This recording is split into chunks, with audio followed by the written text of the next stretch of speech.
Hi there, this is Dilys Guyan, and welcome to this special series of the Inspired Selling podcast, where I am talking to business owners from around the world and from small enterprises up to global enterprises, really just to hear the voice of business and see how they are coping through the crisis, what sort of things they put in place to pivot, what challenges have been thrown up, and what insights they can bring to share with you as in your business to help you to move forward. So I'd really delighted to introduce Sue Barrett to you. Sue has been on my podcast before, and she is an absolute mine of information.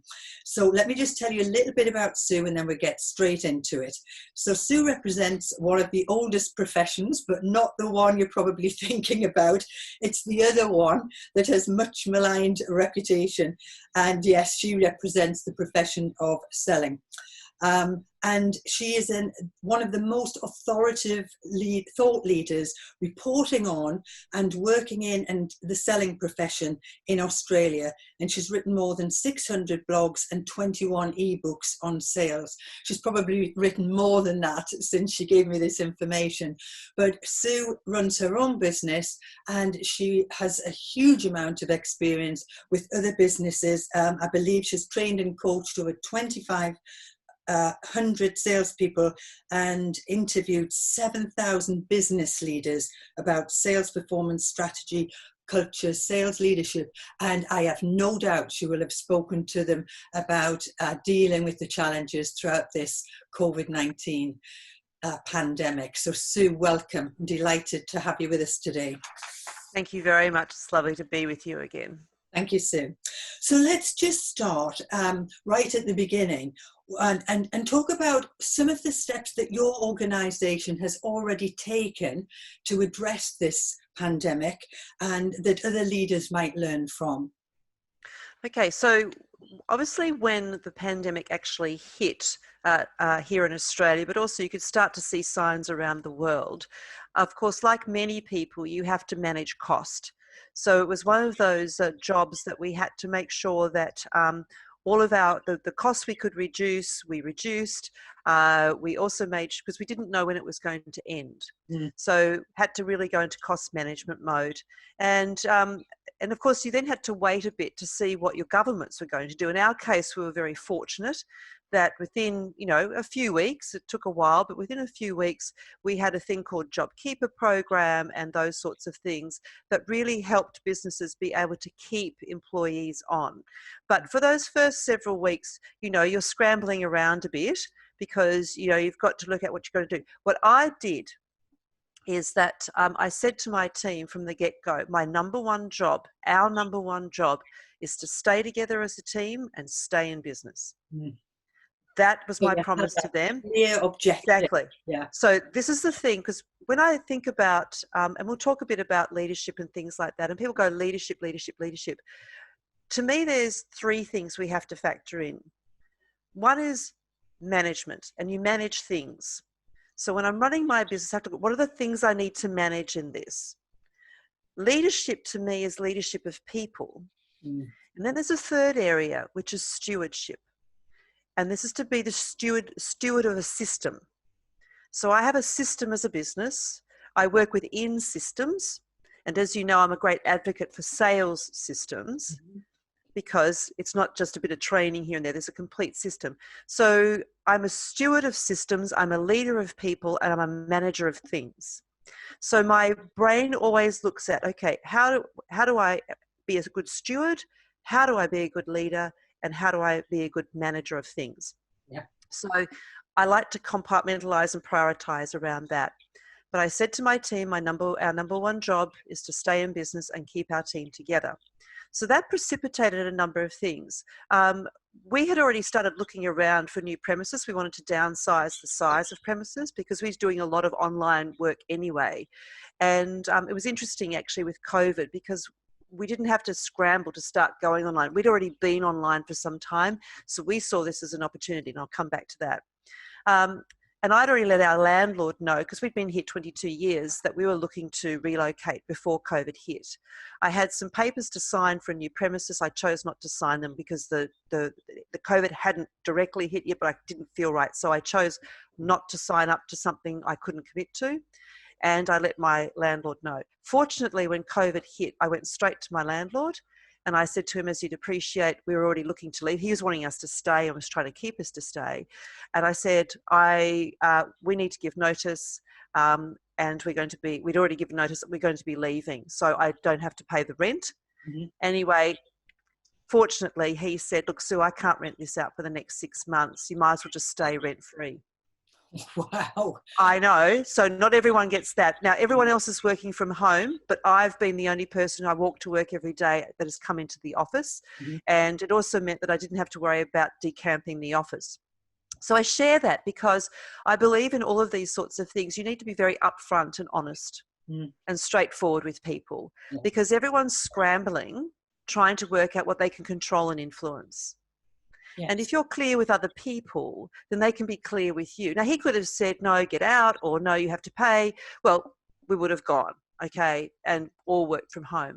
So this is, I think, that was important there.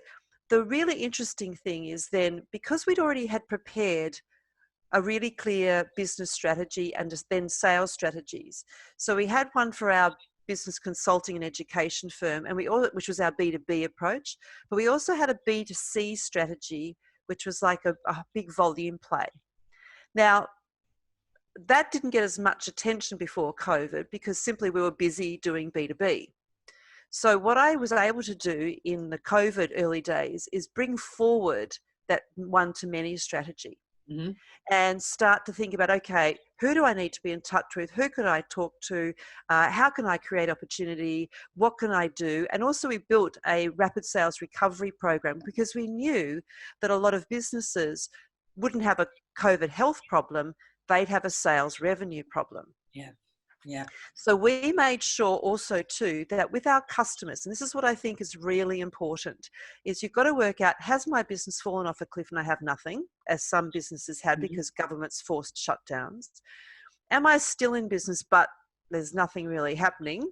I can kind of stay in business. But what can I do? How can I stay in touch? Or has my supply chain stayed intact, as some of these, businesses have, such as health and food and stuff? Yeah. If you then look at those supply chains that are intact, can I move into those supply chains? Can I be part of those supply chains? So a lot of people I find in these, when crisis hits, they don't think about these things. They just go into lockdown mode and crisis mode and cost management mode. But here's the thing, you've got to be able to manage that, but also look up and look ahead at opportunity, because every crisis there's an opportunity or two or three or dozens. Yeah. So I was really glad to say that I always have prepared my strategies, my B2B and my B2C strategies, and then I was able to shift and move forward. The great thing is that whilst it doesn't happen overnight, and whilst you can't always go out there because you've got your head sorted, not everyone else is going to be as sorted as you, so to speak. So you have to be careful about the tone you use, how you approach people. And so I was very kind of cautious about how I would engage with people and adjust my messaging. But I kept prospecting and I kept selling and I kept my face and my business and my team's face and our business in front of the people that need to know about us. And I made new connections and new relations. I never stopped selling. Absolutely. And that has been my biggest message to people, is that you cannot stop. It's no good being in the changing room at the sports centre.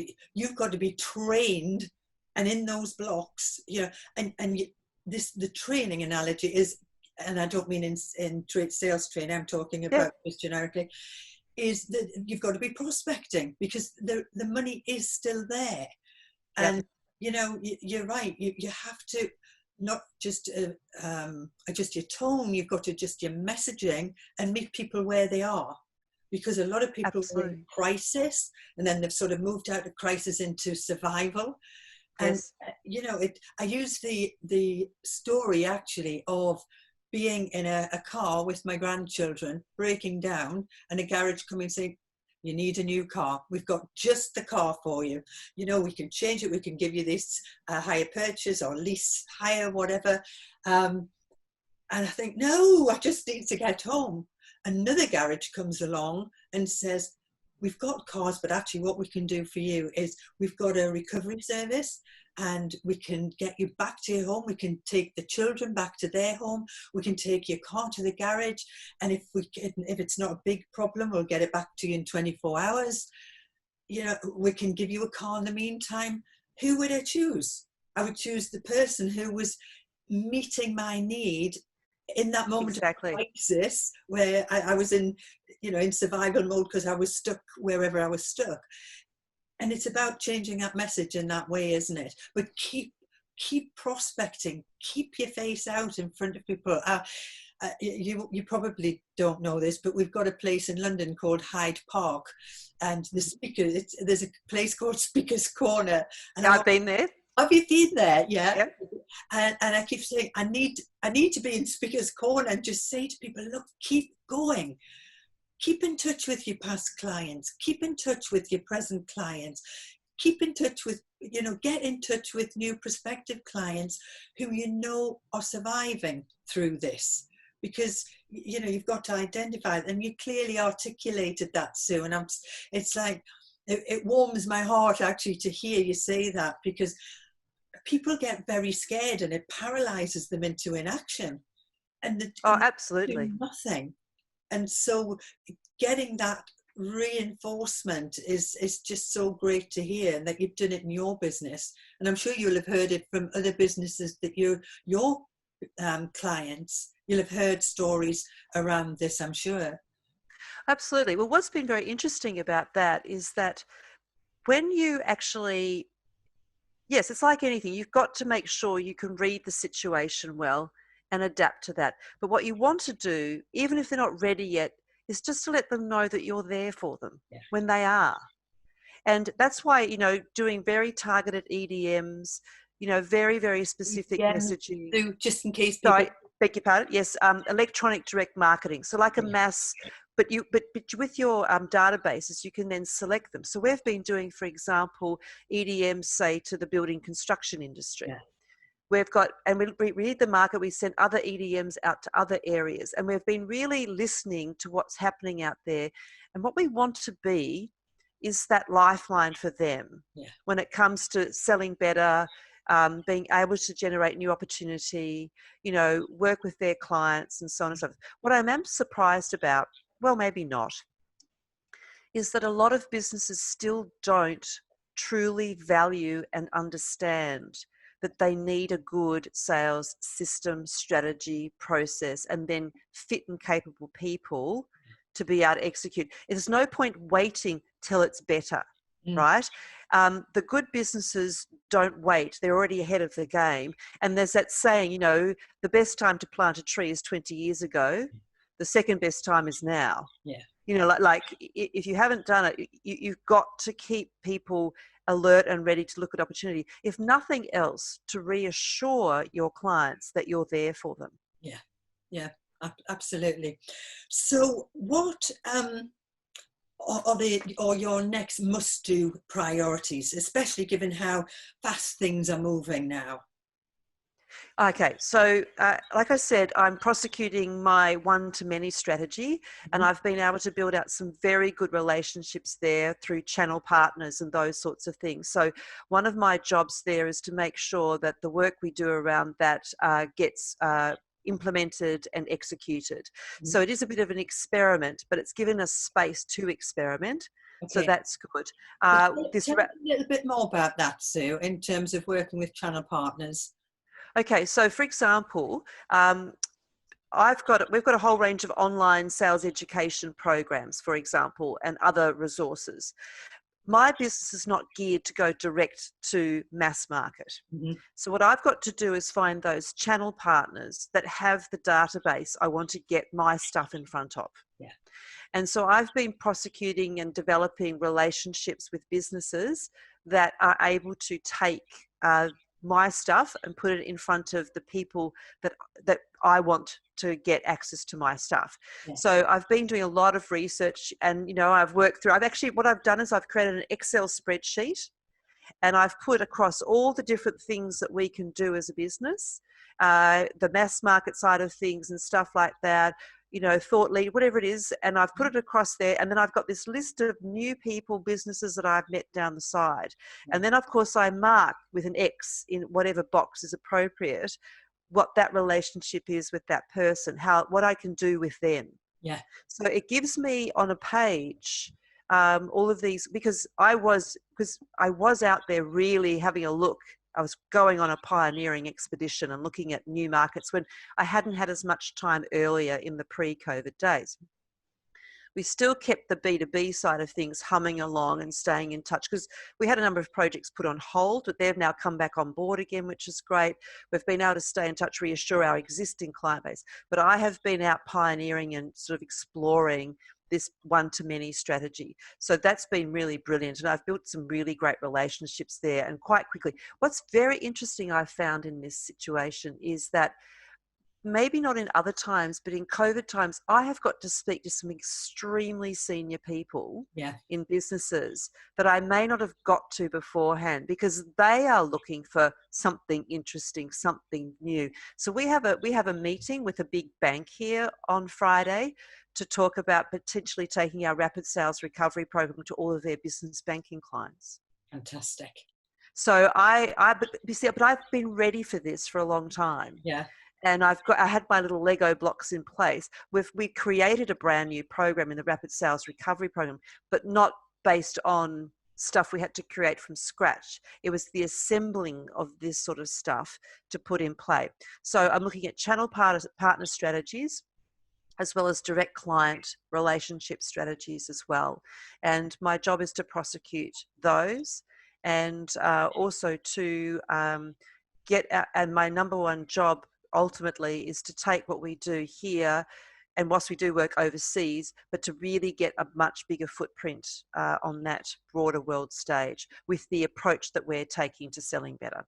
Excellent. And this strategy is something that most businesses could pursue, looking for channel partners and looking and saying, right, who has the same client base as me, but I'm not in competition with, but I can be a huge value add to what they are offering.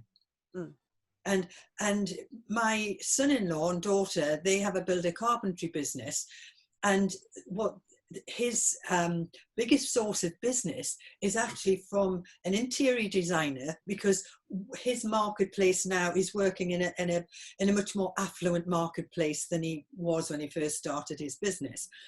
And the clients he works for have interior designers. They don't go to local hardware store and buy a tin of Magnolia paint, So he recommends Drew and Helen's business to his clients, and also the surveyor, who is a step ahead of before Drew. And Drew has done such a fantastic job. He doesn't want anybody else but Drew to go in. So it really is adding value to this surveyor's business, because he can more or less guarantee quality. Well, but this is the thing, it's reputational risk, isn't it? Yeah. All the time. And so can I trust you, to actually take care of this if I'm referring you on to someone? So a lot of the people that I've met, there are people that I've discarded. I don't mean that in a rude way, but I'm not going to be pursuing that relationship. Yeah. I'm going to pursue this one, and how it's going to help. It's very interesting you talk about carpenters, because there's a brilliant story that if I can share with your community, that I think is that when I looked at our business, I've got skill sets and capabilities and people and resources that we can adjust and pivot, okay? There's a company called Stage Kings in Australia, and they are renowned for doing bespoke staging. So in fact, they did all the Globe Theatre staging around here in Australia when that was out here.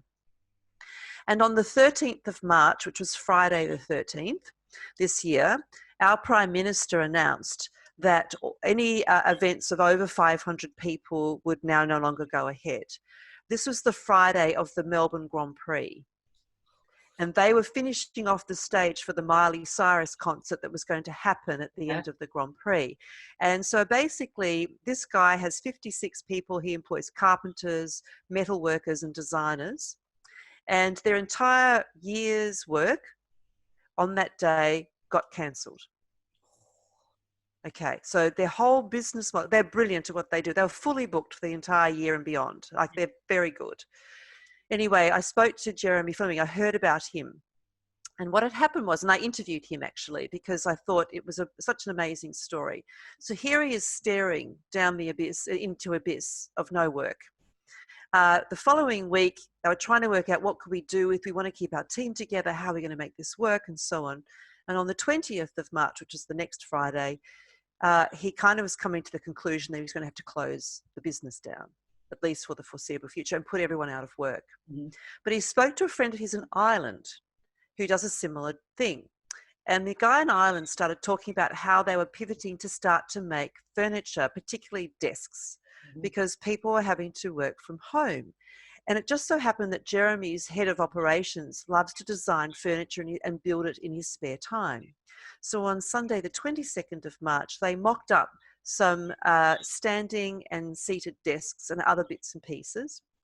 They researched the market and realised that IKEA and what we call Officeworks here and others were running out of stock quick, and their supply chains were like 10, 20 weeks. So they weren't going to have desks in time. And these guys could turn this around in 24 hours. Wow. So they went from being a B2B business to a B2C business, did their research. They created a commercial website. They bought some Facebook ads, and they called it ISO King desks. Brilliant.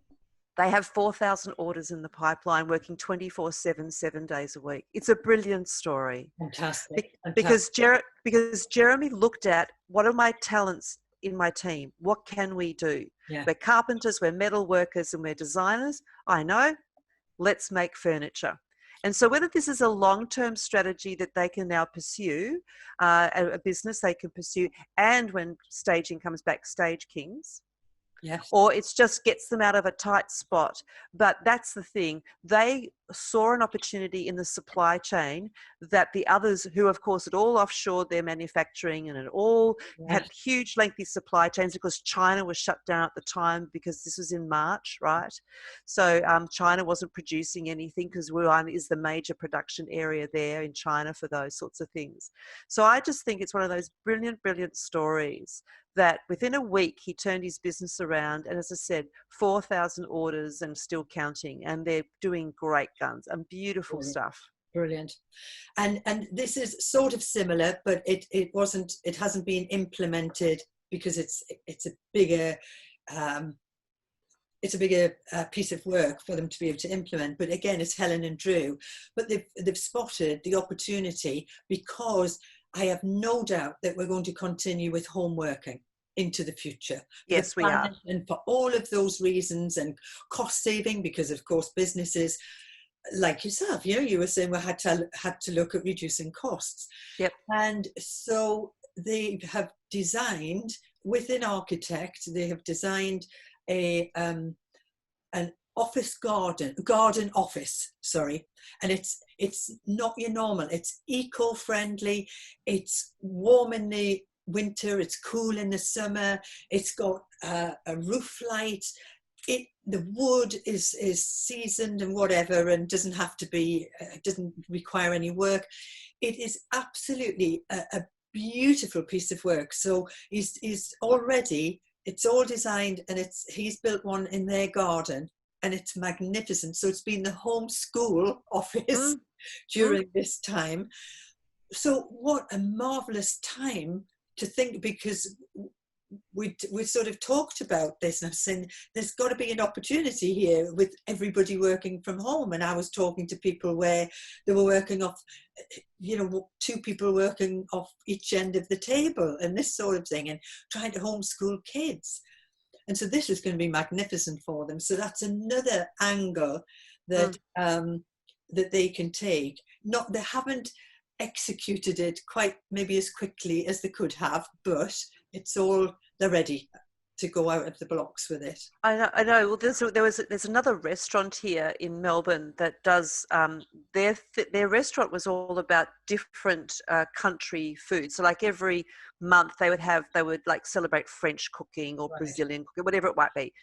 Well, of course, you know, they could have just done takeaway, but they didn't do that. What they did is that they still provide it now. They actually create 3 meals that you can purchase for, and they do a theme a week. So it's whether it's, you know, Italian or Japanese or whatever. And so Jens, who works with us, his wife and he have been ordering every week this box of food, but it's got like pre-prepared sauces and stuff. So it's got raw materials in it, but there's bits that are prepared from the chef's kitchen. Wow. You then get a demonstration as to how to create these 3 separate, beautiful, you know, authentic cultural cuisines. Mm-hmm. They are fully booked out. It gets home delivered to you. Obviously, pop it in the fridge and whatever. And then each night, you like the nights that they prepare, you'll prepare whatever it is. And so we keep on our WhatsApp group that we have as a team. We keep getting these beautifully photographed plates of food that Jens sends us. But that restaurant has done an amazing thing, and they've got these chefs that actually do live demonstrations for you and stuff.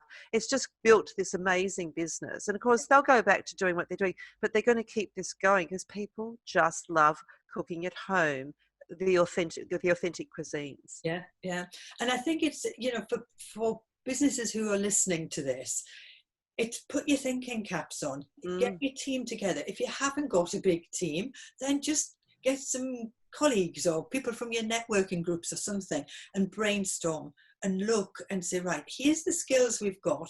How can we transfer them? Or how can we pivot those? How can we do something a bit different with those? Or can we approach a different market with what we're doing? Exactly. This is a supply chain of supply chains. So if you have a look at what are the supply chains that are intact, knowing it's not just, I mean, an apple grows on a farm in an orchard, for example, doesn't just arrive at a supermarket. I mean, and people think, you know, apple on the farm, transport, supermarket, purchase. Oh my God, there is a multitude of all sorts of businesses that are actually part of that apple's journey to your plate at home. Yeah. And if we look at the supply chain of supply chains and see what's intact and can we adapt and pivot. I found some interesting information your listeners might find useful. We like to be able to talk about geopolitical and macroeconomic trends as well. And one of our dear friends of Barrett, Carl Mattingly, runs an amazing business. And I interviewed him yesterday, actually. And I was asking him what he thinks might happen to a lot of businesses, particularly SMEs. And he said, at least in Australia, I can't speak for the UK or other places, but he says that he predicts that a lot of businesses that are owned by the over 55s, this is in the SME space, if they're financially viable, they're likely just to retire and shut the businesses down because they just can't, because they can't be bothered to go through all of this palaver again. So we may see a spate of SME type businesses, small, medium enterprise businesses, decide not to keep going or decide to, you know, sell off their business or, you know, just shut it down. There'll be some distressed assets out there, of course, but I think this is a great opportunity because if there's less competition and if some of these businesses were a bit old-fashioned, shall we say, you know, not kind of up with the times and getting their act together, then these newer businesses or more innovative businesses or ideas, because nature hates a vacuum, so let's fill it in with something else that's more. So I just think that's something interesting to think about trend-wise and what might be some of the, and also too, the supply chain when we think about the risk with everything in inverted commas in China. China's not going to disappear. China's still going to be a major hub, but we will see shifts into nearshoring and onshoring of certain manufacturing or production, and also a de-risking. So it's not about China-US crap that's going on.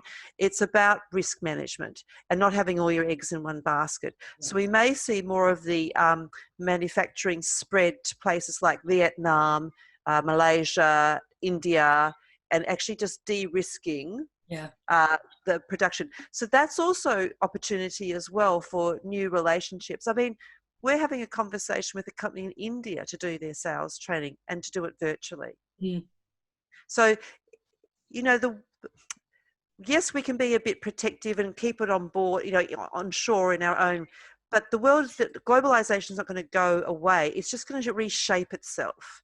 And that's where we've got to think cleverly about how we can get our stuff to the people that we need to know about, which is why you need good strategy, good market segmentation, yada, yada, yada. Yeah, all the basic stuff. Well, but this is the thing, it is, to us it's basic or it's fundamental, but still a lot of businesses do not know how to do this kind of work. And this is what I want to take to the world, is much better work around strategy and all of this stuff, so that when things do happen or you want to lead the way, you're much better at pivoting and adapting and adjusting and moving forward, and that you've got opportunity to work on. Yeah, I am still shocked after all of these years, Sue, of the plethora of books, videos, training, that there are still so many businesses and salespeople, I have to say, who are not fully skilled. You know why? Do you know why I think this is? And, you know, shoot me down in flames, I don't mind. But selling is ubiquitous, so it's everywhere, but people don't understand it well enough. They don't understand it as a system. And unfortunately, we only ever see bad news stories about sales in the press or the media. And so people have this perception of it, that it's, oh, I don't want to do it, or if I do, I'll just be like Dilys or Sue, they're amazing. But what do they actually do? I'm talking us up here, Dilys, but what do they do? How do they do it? How do they make it work? And this is what gets missed. Because if you ask someone to be a good carpenter, you know, using your son, if you ask someone else to be a good accountant, they're very skillful jobs. So is sales. And I just wish people would stop treating it just as this sort of, in a flippant way, and realize it's actually it's the vehicle that allows opportunity to flourish and people to prosper. And it is something to be studied and learned and applied and put into practice in a very considered manner. I talked about exactly this yesterday. I was actually supposed to be in Florida at the moment, at a conference, and we were going to have a holiday. And I'd been asked if I would speak at the bookkeepers conference this week. And I said, I would have loved to, but I'm going to be in Florida. Of course I wasn't. And he got in touch and he said, look, would you speak? And obviously it's virtual. And I said, yes, of course I will. And it was to a whole lot of bookkeepers. And I was talking about, there was some research that said 79% of business buyers are looking for the trusted advisor from salespeople. And I knew, of course, the audience was bookkeepers. I said, and you may be sitting there thinking, yeah, but I'm not a salesperson. I said, well, I'm actually here to tell you you are, because no matter what business you're in, bookkeeping, accounting, carpenter, you know, whatever it is, you have to also be in this business and understand sales and marketing, because that's what brings in the lifeblood of your business, customers. You have to understand and have a strategy to be able to put in place to help you easily bring in those kind of ideal clients that you want to work with. And of course, the good thing, we did it on Zoom, and there was the chat facility, and I was saying, so put in the chat how you feel about this.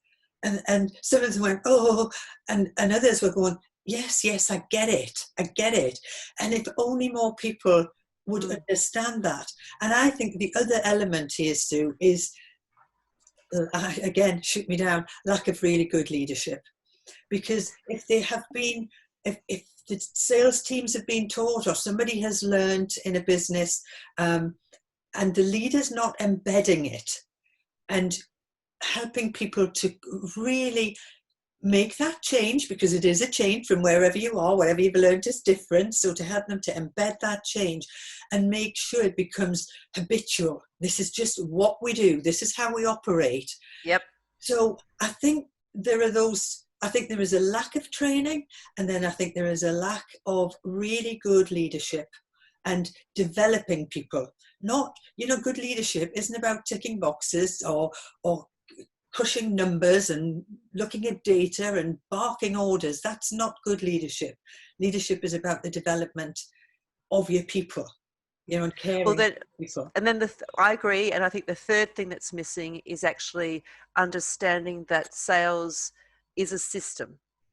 And it's the stewardship of that system, from the CEO down, from the board down, that it is actually the lifeblood of our business. And we operate within that. So if we have a systems-oriented, customer-centric, human-centered approach to selling, then you find that it will be accounted for.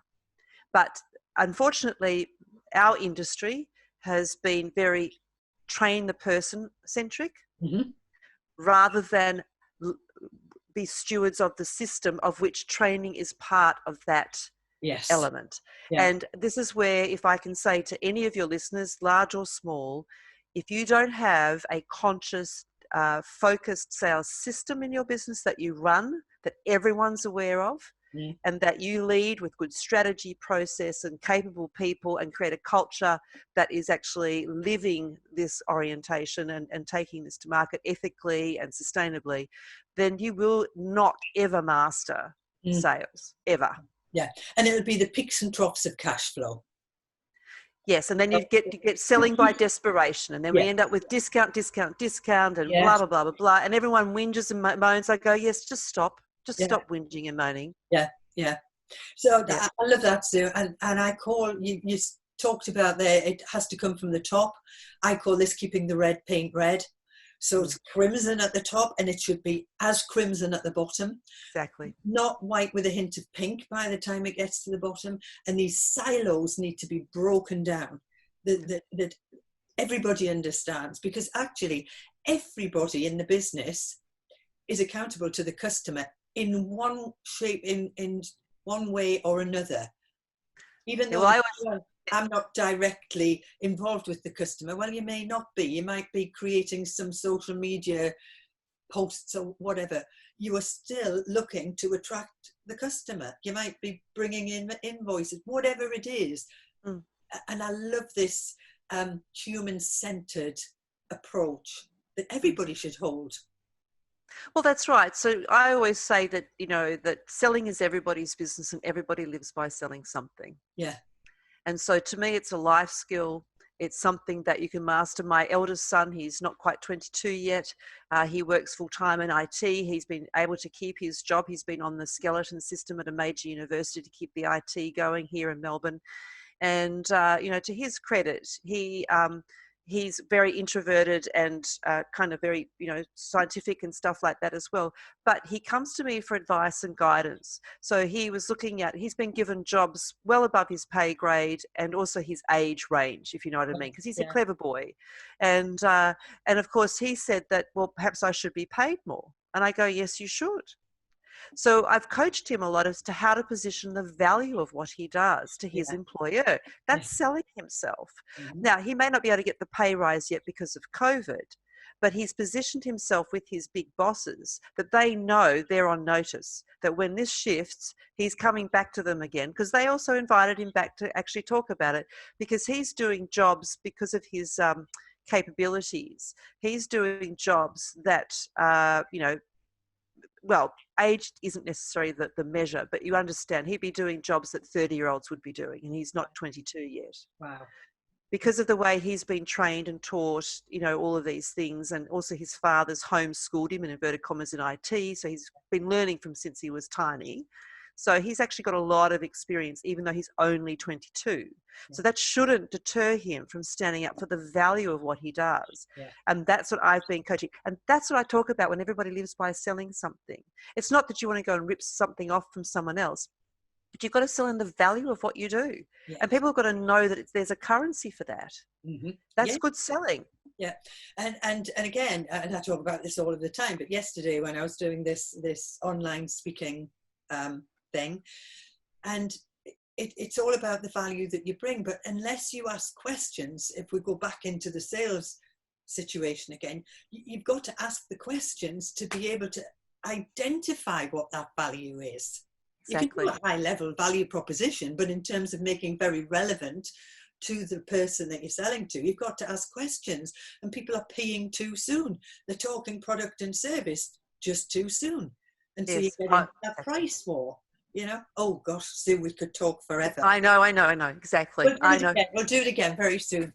So let's just finally then look at one piece of advice for leaders, and let's just go back to the kind of COVID situation. Yes. So what would that one piece of advice be for leaders or someone maybe stepping into leadership? What would you say to them? Don't lose your, the swear word. Don't lose your crap, basically. You've got to be able to hold yourself very clear, be very certain about how you want to help your people. You're there to serve them. You're there to help provide some form of surety. Now, you can't promise things you can't promise. Yeah. But like I said to my team at the beginning, my number one job as your leader is to keep us together and stay in business. And we are going to work on how to do that. And we're going to make sure we manage things. Any decisions that we made, they'll be run by you first. I'll give you fair warning. If we have to drop salaries for a bit to help us through, or whatever it is we have to do, you will be included in that decision. And you will know what's coming. So forewarned. Yeah. Okay, as forearmed. Yeah. So I would say that as leaders, just be really clear and direct and hold it together. And if you can't, if you're feeling a bit emotional and distressed, get counseling separate to that. Always make sure you have someone you can have a mental health talk with, because this is a big mental health issue for a lot of people too. So I'm not frightened of sharing with people that every month I go and see Lynn. She's a family therapist, a counsellor. I've known her forever. And I go once a month, whether I'm feeling down or not, I go there because it's actually good for my mental health and because I want to be the best person for my team. Perfect. The second thing is, if I can give one more, is that you've got to have a pathway forward. You must look up and look ahead and show them where we're heading and what we're doing so we can navigate our way to the future and they can participate in that journey and not feel helpless. People hate feeling helpless. They want to contribute. Let them in and let's work on this together. That's what I would say. Yeah. Perfect. And this clarity of communication has come through so many times when I've been talking to people that, be transparent, be honest, clear direction. People like a strong leader. And, it's not always about making the right decision. It's about making the decision right.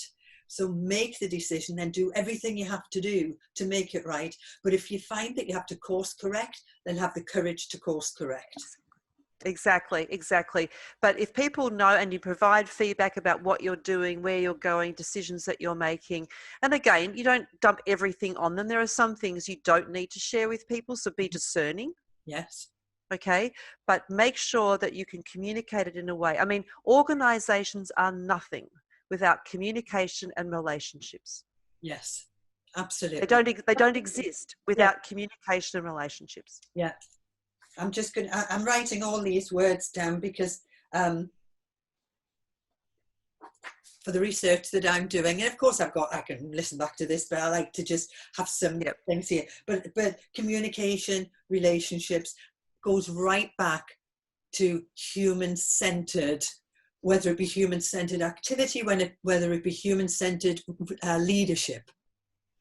It should be human-centered. Yeah, we're not just profit margins and shareholder returns. I mean, seriously, guys, we've got to build a bridge and get over that. And running good businesses is all about communication and relationships. Great clients, great suppliers, everything is about being human-centered and helping each other work together in a collaborative, constructive way so we can move forward with dignity and grace and provide good work, provide good meaning and purpose for what we do. Or else what's the point? Yeah. Exactly. Sue, on that note, thank you so much. It's been a pleasure again, and I know Thank we'll you. talk further. Thank you so much. See you next Thank time. you. Bye. Thank you, Dennis. It's been Bye. lovely. Thank you. Bye.